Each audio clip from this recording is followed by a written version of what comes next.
Baik, hari ini kita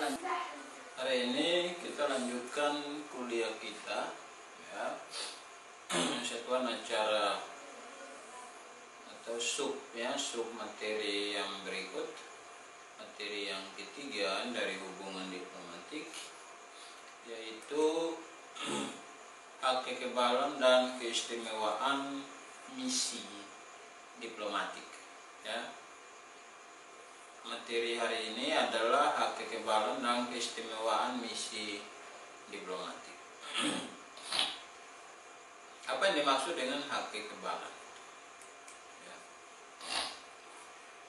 Hak kekebalan adalah hak, ya, hak untuk kebal terhadap hukum dari negara di mana misi diplomatik itu ada. Jadi hak kekebalan adalah hak untuk kebal terhadap hukum di mana misi diplomatik itu ada. Sedangkan hak keistimewaan adalah hak untuk diperlakukan secara istimewa dibandingkan dengan warga negara biasa. Jadi hak kekebalan dan keistimewaan misi diplomatik. Hak kekebalan adalah hak untuk kebal terhadap hukum dari negara di mana misi diplomatik itu ada. Sedangkan hak keistimewaan adalah hak untuk diperlakukan istimewa dibandingkan dengan warga negara biasa. Nah, dasar hukum internasional tentang pemberian hak kekebalan dan keistimewaan kepada misi diplomatik itu adalah 1961 on Vienna Convention Diplomatic Relation, ya, atau Konvensi Wina tentang hubungan diplomatik tahun 1961, ya, dengan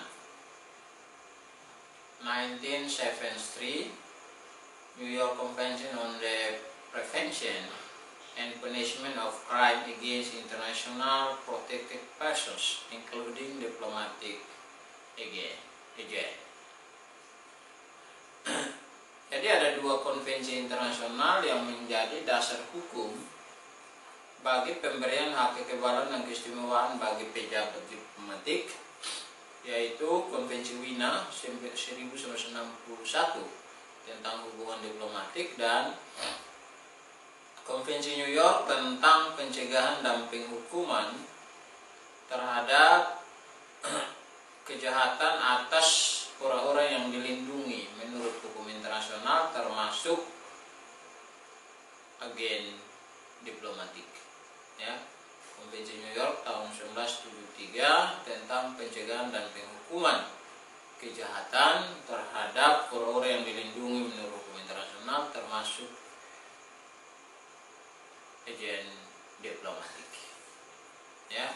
Nah, kedua konvensi internasional ini merupakan hasil kodifikasi dari hukum kebiasaan internasional, ya. Jadi kalau berbicara di mana dasar hukumnya, itu di dalam dua konvensi tersebut.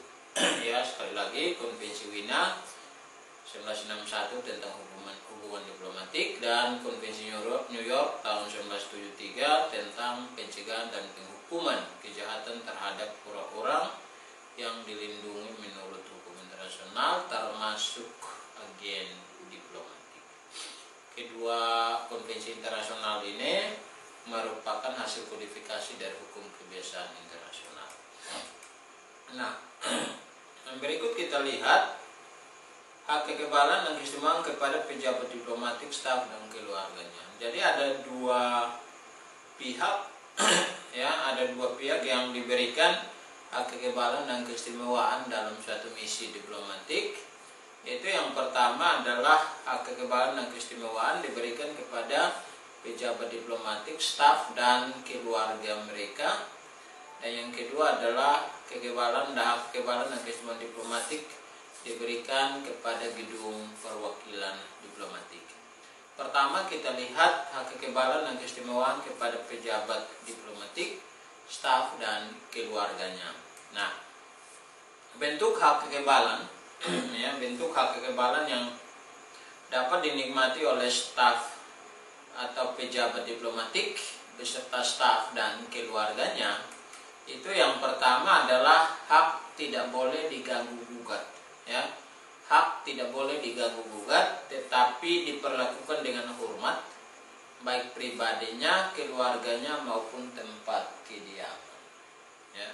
Jadi hak kekebalan yang dinikmati oleh pejabat diplomatik, staf dan keluarganya, yang pertama adalah hak untuk tidak boleh diganggu gugat, tetapi diperlakukan dengan hormat, baik pribadi daripada pejabat diplomatik itu sendiri, pribadi dari staf diplomatik itu sendiri, maupun keluarganya ya, termasuk tempat kediaman atau tempat tinggal dari pejabat diplomatik, staf dan keluarganya itu juga tidak boleh diganggu gugat. Ini diatur di dalam artikel 29 sampai dengan 30 Vienna Convention on Diplomatic Relations 1961.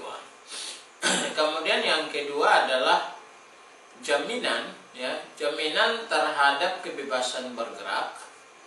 Jaminan terhadap kebebasan bergerak, komunikasi dan yurisdiksi pengadilan, administrasi, perdata maupun pidana sesuai artikel 30 sampai 31 Vienna Convention on Diplomatic Relations 1961. Jadi jaminan kebebasan bergerak ya, kebebasan berkomunikasi ya, bebas dari yurisdiksi administrasi, perdata maupun pidana. Jadi kebal terhadap hukum administrasi negara, hukum pidana maupun hukum perdata ya.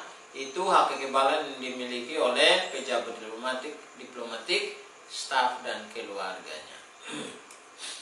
Kemudian adalah juga selain tidak boleh diganggu gugat, jaminan terhadap kebebasan bergerak, komunikasi dan yurisdiksi pengadilan, administrasi, perdata maupun pidana. Hak kekebalan lain yang dimiliki adalah kekebalan terhadap kantong pejabat ya, kantong pejabat atau disebut juga diplomatic bag, barang bawaan daripada pejabat diplomatik, yaitu bungkusan yang berisi korespondensi resmi, dokumen-dokumen, surat menyurat, arsip atau barang-barang untuk keperluan resmi. Jadi kantong diplomatik atau diplomatic bag yang dimiliki oleh pejabat diplomatik, staf maupun keluarganya itu isinya ya, itu harus untuk keperluan tugas diplomatik. Maka kalau isinya untuk keperluan tugas diplomatik, dia harus diberikan tanda-tanda diplomatik dan tidak boleh dibuka atau ditahan. Kecuali ada dugaan kuat berisi barang-barang terlarang, maka dapat dilakukan pemeriksaan, tetapi harus atas izin dari kepala perwakilan diplomatik yang bersangkutan ya. Namun jika tidak ada izin, apabila tidak ada izin tapi ada dugaan kuat dari negara penerima bahwa kantong diplomatik itu memuat barang-barang terlarang, maka sesuai dengan prinsip self defense atau prinsip bela diri, negara tersebut tetap melakukan pembukaan terhadap kantong itu ya. Jadi bentuk kekebalannya tidak boleh diganggu gugat, tetapi diperlakukan dengan hormat, baik pribadi, keluarga maupun stafnya. Kemudian jaminan terhadap kebebasan bergerak, komunikasi dan yurisdiksi pengadilan, administrasi, perdata maupun pidana. Kekebalan terhadap kantong pejabat ya, yang berisi tentang korespondensi resmi, dokumen-dokumen, surat menyurat, arsip dan barang-barang keperluan resmi tugas diplomatik. Nah, itu kebal terhadap hukum. Nah, kemudian bentuk hak keistimewaan yang dimiliki oleh pejabat diplomatik, staf dan keluarganya. Yang pertama adalah kebebasan dari pembayaran biaya dan pajak. Ya, kebebasan dari pembayaran biaya dan pajak kecuali pajak langsung sejenis yang biasa dimasukkan ke dalam harga barang atau jasa. Jadi kadang ada pajak langsung yang langsung masuk ke dalam harga barang itu. Misalnya ketika kita membayar penginapan, jumlah harga itu termasuk di dalamnya pajak. Nah, itu tetap dilakukan pembayaran oleh pejabat diplomatik. Jadi dikecualikan dari bentuk hak keistimewaan. Kemudian bea dan pajak tidak bergerak milik swasta yang berlokasi di negara penerima. Nah, bea atau pajak milik pribadi, milik perorangan atau milik badan hukum swasta di negara penerima itu tetap dibayar meskipun itu pejabat diplomatik, staf atau keluarganya. Kemudian bea dan pajak dari para swasta yang merupakan sumber pendapatan dan penerimaan pajak negara dan modal investasi pada usaha komersial yang ditetapkan negara penerima. Ya. Nah, hak keistimewaan berupa kebebasan pembayaran biaya dan pajak dengan pengecualiannya ini diatur dalam artikel 33 sampai 34 Vienna Convention on Diplomatic Relations 1961. Kemudian bentuk hak keistimewaan yang berikut adalah kebebasan dari kewajiban militer, yaitu kebebasan dari semua pelayanan pribadi maupun publik dan kewajiban militer di negara penerima. Artikel 35 Vienna Convention 1961. Jadi setiap negara kadang dalam hukum nasionalnya itu mewajibkan warga negaranya untuk ikut dalam pembelaan terhadap negara. Ya, bela negara atau wajib militer dan seterusnya. Bagi pejabat diplomatik, staf maupun keluarganya itu dikecualikan dari itu. Itu diperlakukan istimewa dan dia bebas dari setiap kewajiban militer. Yang ketiga, kebebasan dari jaminan sosial. Ya, ini kebebasan dari ketentuan jaminan sosial yang berlaku di negara penerima kecuali terhadap staf layanan yang berkewarganegaraan negara penerima. Ya, kebebasan jaminan sosial misalnya jaminan sosial tenaga kerja, ya, atau kartu kesehatan, ya, kartu pembayaran kesehatan dan seterusnya, ya. Nah, itu bagi pejabat diplomatik, staf dan keluarganya itu dibebaskan dari biaya tersebut, ya, kebebasan dari jaminan sosial. Nah, kecuali terhadap misalnya ada pelayan dari pejabat diplomatik yang berkewarganegaraan dari negara penerima, maka itu jelas tidak dapat menikmati hak keistimewaan karena memang dia warga negara dari negara penerima. Ya. Itu adalah bentuk keistimewaan dari hak keistimewaan yang dapat dinikmati oleh pejabat diplomatik, ya, staf dan keluarganya. Nah, kemudian ruang lingkup pemberian hak kekebalan dan keistimewaan kepada pejabat diplomatik, itu lingkupnya itu hak kekebalan dan keistimewaan kepada pejabat diplomatik, staf dan keluarganya itu dapat dinikmati baik di negara ketiga maupun di negara penerima, ya. Baik di negara ketiga maupun di negara penerima, ya. Nah, pejabat diplomatik, staf beserta keluarganya menikmati hak kekebalan dan keistimewaan di negara ketiga. Itu biasanya pada saat transit, ya, pada saat transit dalam perjalanan ke negara penerima atau dari negara penerima ke negara pengirim atau ke negara lain. Ya. Jadi pada saat pejabat diplomatik, staf dan keluarganya itu melakukan perjalanan, ya, mereka dapat membuktikan kepada negara ketiga bahwa mereka adalah pejabat diplomatik dengan menunjukkan visa atau paspor diplomatik. Dengan adanya paspor diplomatik atau visa diplomatik itu, maka mereka dapat diberikan hak kekebalan dan keistimewaan sebagai pejabat diplomatik, staf atau keluarga pejabat diplomatik. Ya, kekebalan dan keistimewaan itu seperti yang tadi dijelaskan, tidak boleh diganggu gugat, melainkan harus dihormati harkat dan martabatnya. Ya, jaminan dari segala keamanan dan ketertiban, ya, tidak membayar pajak, bebas dari pembayaran pajak dan lain-lain, biaya dan lain-lain itu dapat dinikmati di negara ketiga pada saat melakukan perjalanan atau transit.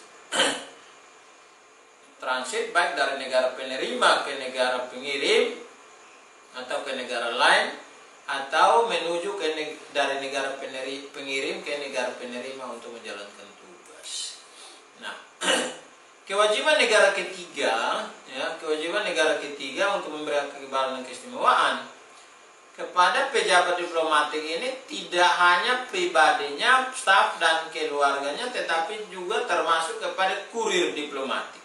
Kurir diplomatik itu mungkin pengantar barang-barang diplomatik, ya, dan juga barang bawaan diplomatik bag yang berkaitan dengan tugas-tugas diplomatik. Ini juga mereka diberikan hak kekebalan dan keistimewaan di negara ketiga. Nah, berikut coba kita lihat beberapa kasus dalam pemberian hak kekebalan dan keistimewaan kepada pejabat diplomatik. Kasus pertama yaitu kasus Bergman versus the CS case, ya. Itu berawal dari seorang duta atau minister dari kedutaan besar Prancis di Bolivia melakukan perjalanan melalui New York, terlibat dalam suatu perkara perdata, ya, tetapi menolak yurisdiksi pengadilan Amerika Serikat dengan alasan hak-haknya selaku diplomat, ya. Jadi seorang duta, ya, duta besar Prancis, ya, di Bolivia, ya, melakukan perjalanan ke Bolivia melalui New York, ya. Setiba di New York terlibat dalam suatu perkara perdata. Ketika dituntut secara perdata, dia menolak yurisdiksi atau kompetensi pengadilan Amerika Serikat dengan alasan hak-haknya selaku diplomat. Nah, apa keputusan pengadilan? Putusan pengadilan adalah menghentikan tuntutan kepada diplomat itu, ya, dengan pertimbangan, ya, dengan pertimbangan bahwa menurut hukum internasional pejabat diplomat tetap menikmati hak kekebalan di negara ketiga pada saat melakukan transit. Jadi salah satu hak kekebalan yang dinikmati oleh pejabat diplomatik itu adalah kebebasan dari yurisdiksi pengadilan perdata, administrasi maupun pidana. Nah, ketika diplomat ini dalam melakukan perjalanan ke Bolivia, diplomat dari Prancis melakukan perjalanan ke Bolivia atau ke tempat tugasnya melalui New York, dia terlibat perkara perdata. Pengadilan menghormati ketentuan hukum internasional dan menolak tuntutan perdata itu dengan alasan bahwa pejabat diplomatik itu menikmati hak kekebalan dan keistimewaan di negara ketiga. Jadi sesuai dengan ketentuan konvensi. Nah, kemudian kasus yang kedua adalah pada tahun 1972 seorang diplomat Aljazair melakukan perjalanan ke Brasil melalui Belanda. Ketika petugas keamanan Belanda melakukan pemeriksaan terhadap barang bawaannya atau diplomatic bag, telah ditemukan surat-surat bom, granat, dan bahan peledak lainnya termasuk beberapa pistol. Ya. Nah, di dalam konvensi Wina 1961 tentang hubungan diplomatik, itu seperti dijelaskan bahwa hak kekebalan itu dapat diberikan kepada diplomatic bag ya, atau kantong pejabat diplomatik yang berisi tentang keperluan-keperluan resmi yang berkaitan dengan tugas diplomatik. Kalau kemudian berisi tentang hal-hal yang tidak resmi seperti ada bom, ada granat, bahan peledak, ya, pistol dan sebagainya, itu bukan untuk kepentingan diplomatik. Karena itu maka terhadap barang-barang ini negara ketiga yang mendapatkannya itu dapat dilakukan penyitaan atau penahanan.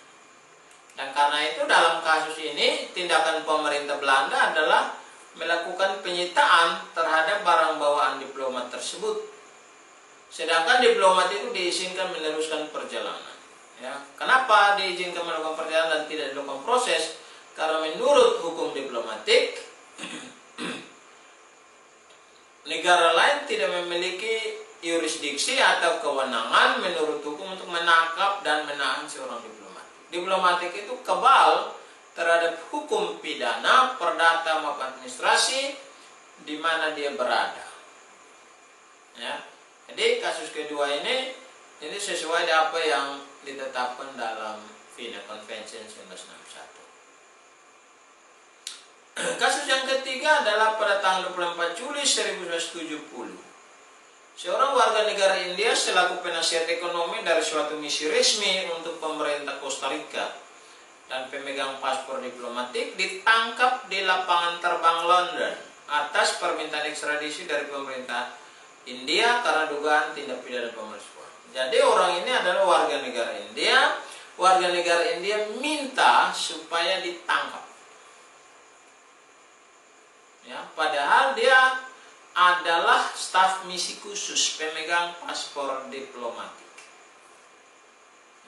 Nah, apa yang dilakukan oleh pengadilan Inggris? Pengadilan Inggris memutuskan menolak memberikan hak kekebalan dan keistimewaan kepada penasihat ekonomi ini karena bukan diakreditasikan kepada pemerintah Inggris dan bukan melakukan perjalanan untuk ditempatkan di suatu perwakilan diplomatik, sehingga tidak dapat menikmati hak kekebalan menurut pasal 40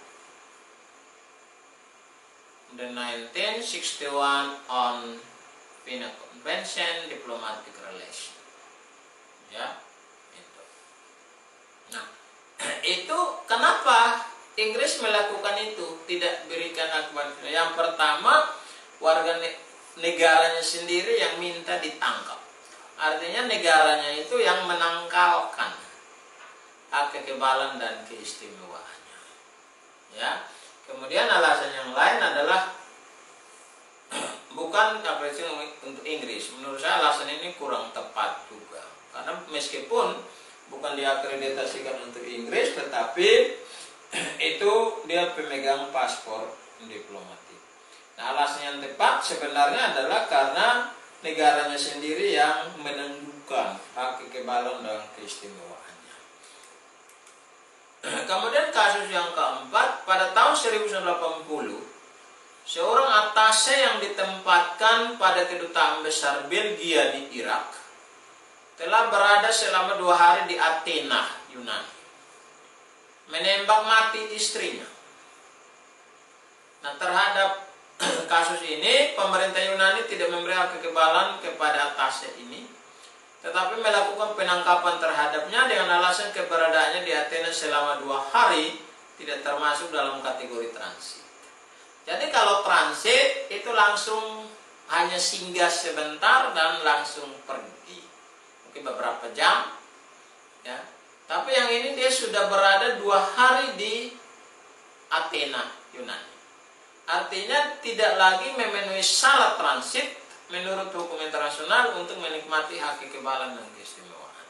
Karena itu maka pemerintah Yunani tetap melakukan penangkapan terhadapnya dan tidak diberikan hak kekebalan sesuai dengan Vienna Convention on Diplomatic Relation 1961. Ya. Kemudian kasus kasus yang kelima ini berkaitan dengan perlindungan terhadap keluarga pejabat diplomat. Pada tanggal 29 November 1982, seorang anak dari duta besar Brasil di Washington DC, USA, bernama Antonio da Silveira Jr. datang ke klub malam dan berselisih dengan manajer klub. Seorang bodyguard bernama Kenny Scan mendorong keluar Antonio da Silveira. Kemudian Antonio da Silveira menembakkan sang bodyguard dan melukai perut, kaki, dan tangannya. Ya, jadi anak daripada seorang pejabat diplomatik, duta besar luar biasa berkuasa penuh untuk Brasil, untuk Amerika Serikat, anaknya melakukan kejahatan penembakan terhadap seorang bodyguard di Washington DC. Apakah anak ini dihukum menurut hukum Amerika? Nah, terhadap kasus ini ternyata anak ini, ya, anak dari duta besar Brasil Antonio da Silveira, ini tidak dilakukan penuntutan pidana karena diketahui dia adalah anak dari duta besar. Artinya bahwa sesuai dengan Konvensi Wina 1961 tentang hubungan diplomatik, hak kekebalan yang dinikmati oleh seorang pejabat diplomatik, staf dan keluarganya adalah bebas dari yurisdiksi pengadilan pidana, perdata maupun administrasi. Ini praktek yang dilakukan Amerika sesuai dengan Konvensi Wina 1961. Tetapi bagaimana dengan akibat yang terjadi pada bodyguard warga negara Amerika Serikat Kenny Scan? Kenny Scan terluka di perut, kaki, dan tangan dan menuntut ganti rugi atau kompensasi dari pemerintah Brasil. Ya, pemerintah Brasil pada awalnya itu tidak memberikan tuntutan. Putusan pengadilan tingkat pertama menolak tuntutan Kenny Scan. Kenny Scan mengajukan banding.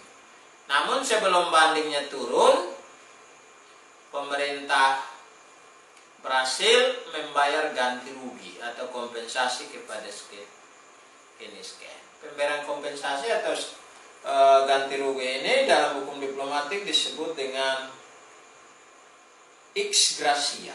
Ex gratia, asas ex gratia. Asas ex gratia adalah asas di mana negara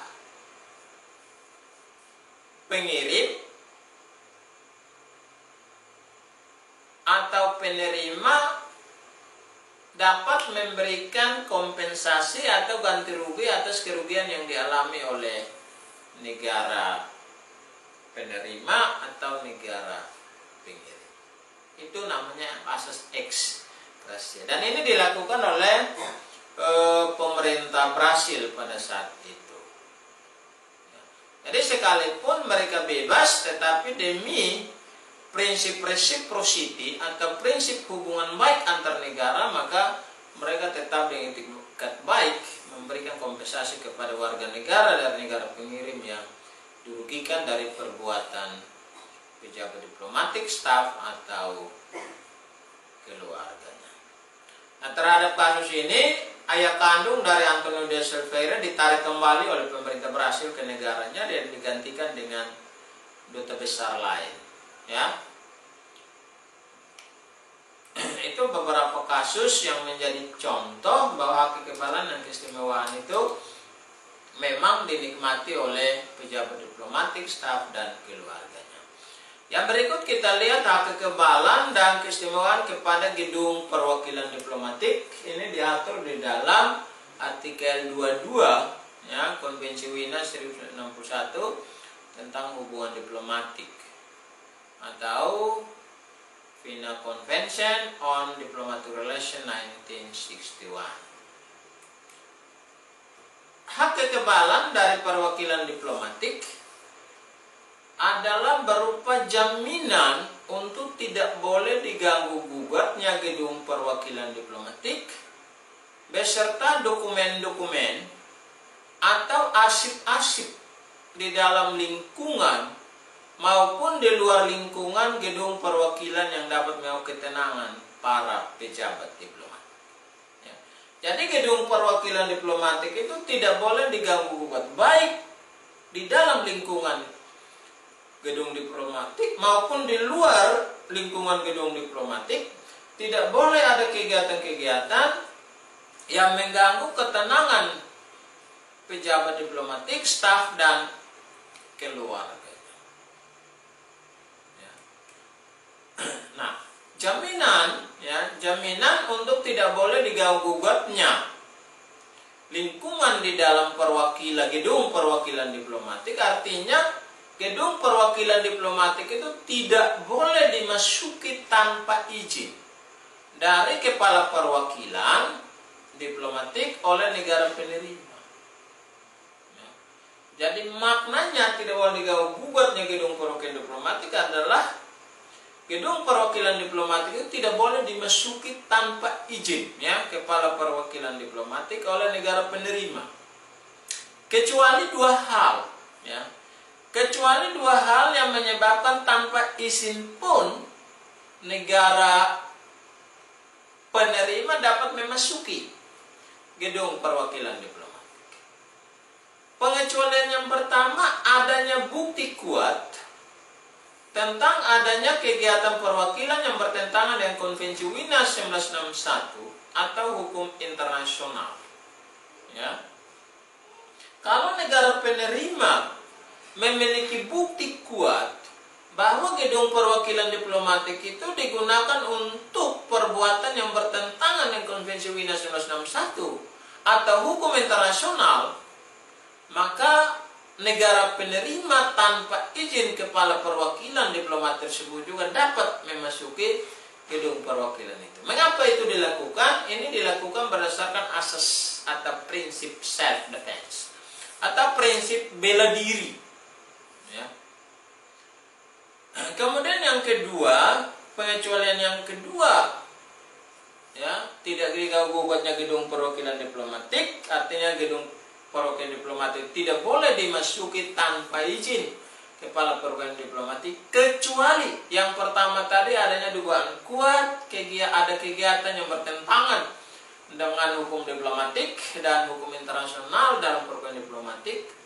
Pengecualian yang kedua adalah adanya keadaan luar biasa atau darurat seperti bencana alam, kebakaran atau ancaman terhadap para pejabat diplomatik. Jadi ada keadaan darurat, ada keadaan luar biasa yang perlu segera ditangani oleh negara penerima. Maka tanpa izin kepala perwakilan diplomatik pun negara penerima dapat memasuki gedung itu. Misalnya ada kebakaran, ya, ada ancaman terhadap para pejabat diplomatik di dalam gedung itu. Ada gempa bumi, ya, itu perlu adanya pertolongan. Maka negara penerima dapat masuk ke dalam gedung perwakilan itu tanpa adanya izin. Nah, kita lihat beberapa kasus terhadap jaminan hak kekebalan kepada gedung perwakilan diplomat.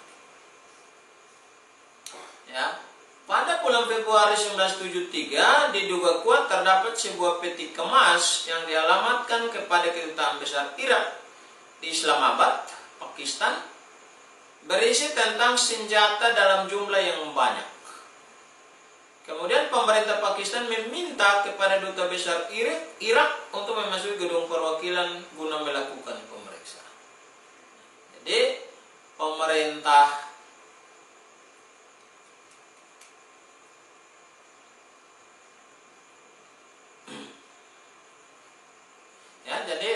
ada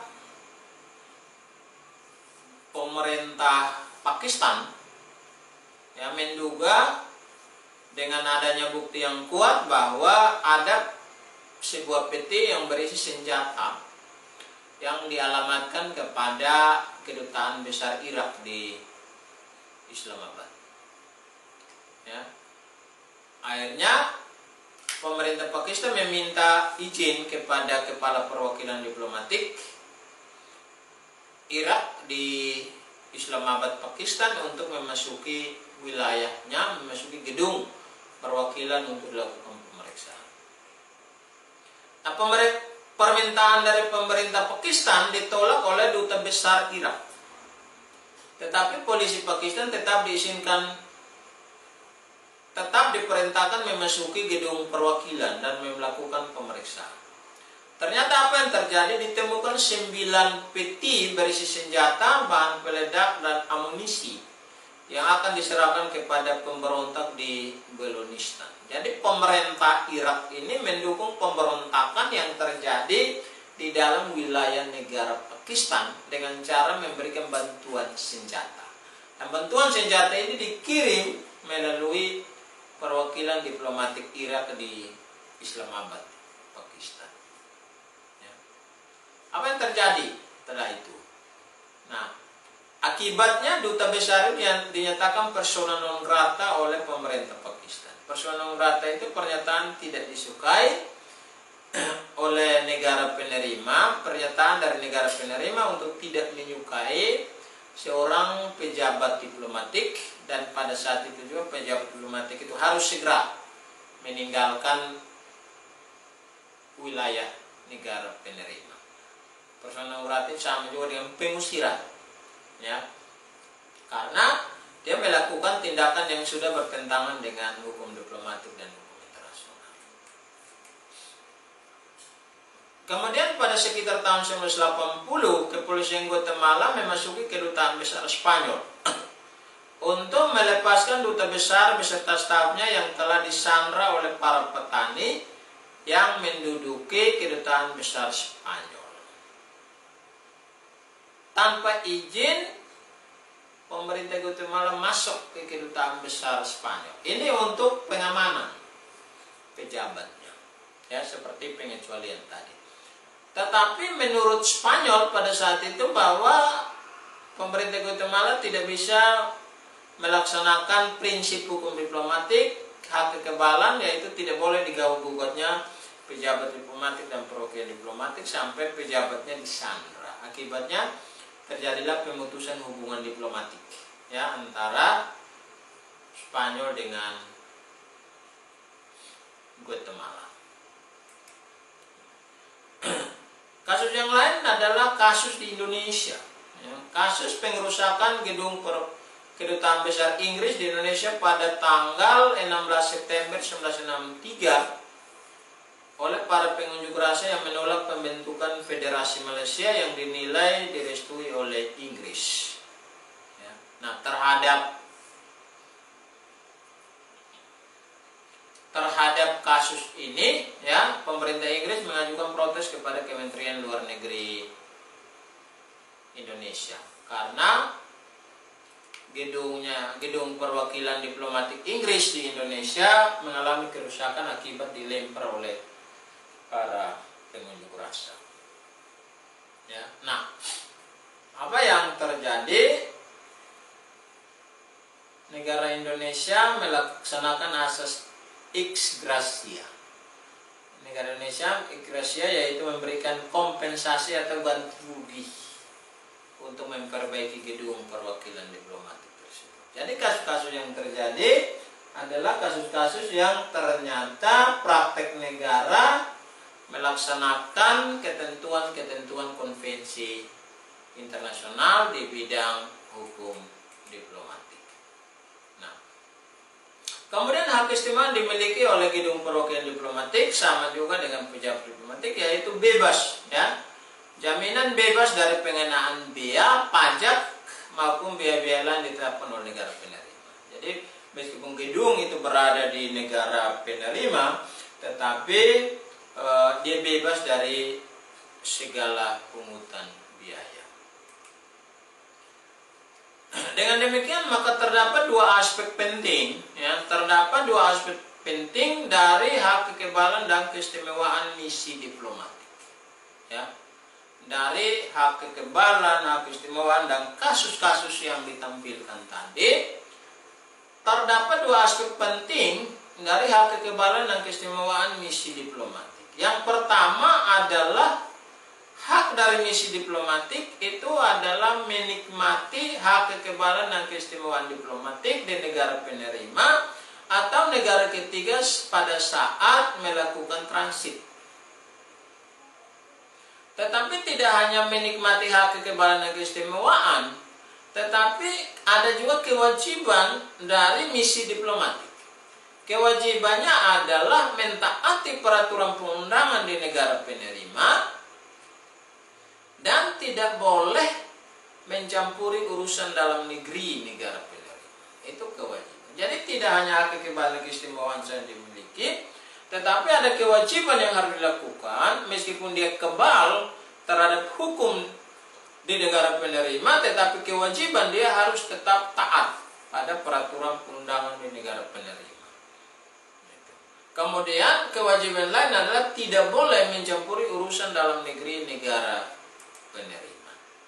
Sedangkan negara penerima berkewajiban memberikan jaminan perlindungan kepada misi diplomatik dan mencegah segala gangguan terhadap misi diplomatik yang berakibat menurunkan harkat dan martabat pejabat diplomatik. Jadi ada hak dan kewajiban negara pejabat diplomatik, staf dan keluarganya. Tetapi ada juga kewajiban dari negara penerima. Wajib memberikan jaminan perlindungan kepada para misi diplomatik. Kemudian juga mencegah setiap gangguan atau tindakan terhadap misi diplomatik yang berakibat menurunkan harkat dan martabat pejabat diplomatik. Nah, persoalan berikut adalah mengapa perlunya pemberian hak kekebalan dan keistimewaan misi diplomatik. Mengapa perlunya pemberian hak kekebalan dan keistimewaan misi diplomatik? Alasan perlunya pemberian hak kekebalan dan keistimewaan misi diplomatik ini dijawab oleh 3 teori. Yang pertama adalah teori eksteritorialitas. Teori eksteritorialitas atau extraterritoriality theory. Menyatakan bahwa perwakilan diplomatik menikmati hak kekebalan dan keistimewaan karena gedung perwakilan diplomatik atau konsuler maupun pejabatnya itu dianggap seolah-olah berada di wilayah negaranya dan tidak meninggalkan negaranya, meskipun berada di luar negeri atau wilayah negara penerima untuk melaksanakan tugas misi. Jadi teori ekstrateritorialitas beranggapan bahwa perwakilan diplomatik diberikan hak kekebalan dan keistimewaan karena gedung perwakilan diplomatik atau konsuler maupun pejabatnya itu dianggap mereka berada di dalam wilayah negaranya. Jadi gedungnya itu adalah dianggap wilayah negara mereka, meskipun faktanya itu ada di wilayah negara penerima, tetapi hukum menganggap itu berada di wilayah negaranya sendiri. Ini menurut teori ekstrateritorialitas. Karena itu maka kepada gedung perwakilan diplomatik, konsuler atau pejabatnya diberikan kekebalan dan keistimewaan. Kemudian teori representatif, representatif karakter teori, menyatakan bahwa perwakilan diplomatik menikmati hak kekebalan dan keistimewaan sebab perwakilan diplomatik maupun para pejabatnya mewakili negara pengirim beserta kepala negaranya di wilayah negara penerima. Nah, oleh karena itu, pemberian hak kekebalan dan keistimewaan kepada perwakilan diplomatik merupakan bentuk penghormatan dari negara penerima kepada kedaulatan atau kepala negara atau pemerintah negara pengirim. Teori ini mengapa diberikan hak kekebalan dan keistimewaan? Karena dianggap bahwa perwakilan diplomatik itu mewakili negara pengirim beserta kepala negaranya, ya, sehingga merupakan bentuk kehormatan kepada negara yang berdaulat, ya. Kemudian teori yang ketiga, teori kebutuhan fungsional. Fungsional ini sesuatu teori, ya, menyatakan bahwa kekebalan dan keistimewaan diberikan kepada perwakilan diplomatik berdasarkan kebutuhan fungsional agar perwakilan diplomatik dapat melaksanakan tugasnya secara baik dan lancar di dalam wilayah negara penerima. Jadi ada 3 teori, ya, ada 3 teori. Yang pertama teori ekstrateritorialitas, beranggapan bahwa hak kekebalan keistimewaan diplomatik itu diberikan karena gedung perwakilan diplomatik atau konsuler beserta pejabatnya itu dianggap berada di dalam wilayah negara sendiri meskipun faktanya berada di wilayah negara penerima, sehingga perlu tetap diberikan. Kemudian teori representatif, mengapa diberikan hak kekebalan keistimewaan? Karena perwakilan diplomatik itu dianggap mewakili negaranya dan kepala negaranya, sehingga hak kekebalan keistimewaan diberikan sebagai bentuk penghormatan. Sedangkan teori kebutuhan fungsional menyatakan bahwa hak kekebalan dan keistimewaan diberikan kepada misi diplomatik berdasarkan kebutuhan fungsional, yaitu agar perwakilan diplomatik dapat melaksanakan tugas secara baik dan lancar di dalam wilayah negara penerima. Nah, berdasarkan 3 teori ini, ya, teori ekstrateritorialitas, teori representatif, teori kebutuhan fungsional, mana yang diterapkan, ya, mana yang diterapkan sebagai dasar dalam perumusan the 1961 Vienna Convention on Diplomatic Relations. Nah, dari 3 teori ini yang diterapkan oleh Konvensi Wina tentang hubungan diplomatik tahun 1161 adalah teori kebutuhan fungsional, yaitu bahwa mengapa hak kekebalan dan keistimewaan diberikan kepada perwakilan diplomatik, karena agar perwakilan diplomatik itu dapat melaksanakan tugas dan fungsinya secara lancar di wilayah negara penerima. Ini yang diterapkan dalam Konvensi Wina 1961 tentang hubungan diplomatik. Nah, bagian yang terakhir, yang ingin disampaikan adalah tentang mulai berlaku dan berakhirnya hak kekebalan dan keistimewaan diplomatik. Kapan mulai pejabat diplomatik, staf dan keluarga beserta gedung perwakilan itu, kalau gedung perwakilan tetap di situ dan tetap menikmati hak kekebalan dan keistimewaan meskipun, ya, terjadi pemutusan hubungan diplomatik. Tetapi kapan mulai berlaku dan berakhirnya kekebalan dan keistimewaan kepada pejabat diplomatik, staf dan keluarganya. Nah, mulai berlakunya hak kekebalan dan keistimewaan diplomatik pada saat pejabat diplomatik itu memperoleh surat kepercayaan dari pemerintahnya, ya. Jadi pejabat diplomatik ini dapat menikmati hak kekebalan dan keistimewaan diplomatik pada saat pejabat diplomatik itu memperoleh surat kepercayaan, kredensial dari pemerintahnya. Mengapa dihitung pada saat pemberian surat kepercayaan atau kredensial? Sebab pertama, pada saat pengusulan duta besar ini, ya, kepala perwakilan ini sudah memperoleh persetujuan sebelumnya dari negara penerima. Dan yang kedua, setelah duta besar ini, kepala perwakilan memperoleh kredensial, maka sebelum dia berangkat ke negara penerima telah diberikan visa diplomatik oleh kedutaan besar negara penerima. Karena itu maka hak kekebalan keistimewaan itu dimulai pada saat duta besar tersebut menerima surat kepercayaan kredensial dari pemerintahnya sebagai syarat untuk menuju ke tempat tugas di wilayah negara penerima. Kemudian kapan berakhir? Berakhirnya hak kekebalan keistimewaan bagi pejabat diplomatik, staf dan keluarganya yang jelas karena meninggal dunia, berakhir masa tugas dan kembali ke negaranya. Masa tugas ini diberitahukan oleh pemerintah negaranya bahwa masa tugasnya berakhir, dan pada saat itu juga dia kembali ke negaranya. Pada saat dia kembali ke negaranya, maka hak kekebalan keistimewaan itu dihapus.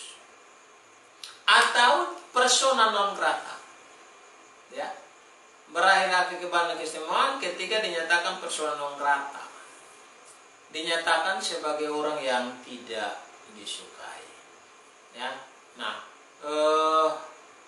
ini materi tentang hak kekebalan dan keistimewaan. Sebagai materi yang ketiga, tugas dari mahasiswa adalah mencari kasus, ya, kasus-kasus yang berkaitan dengan gangguan terhadap perwakilan diplomat,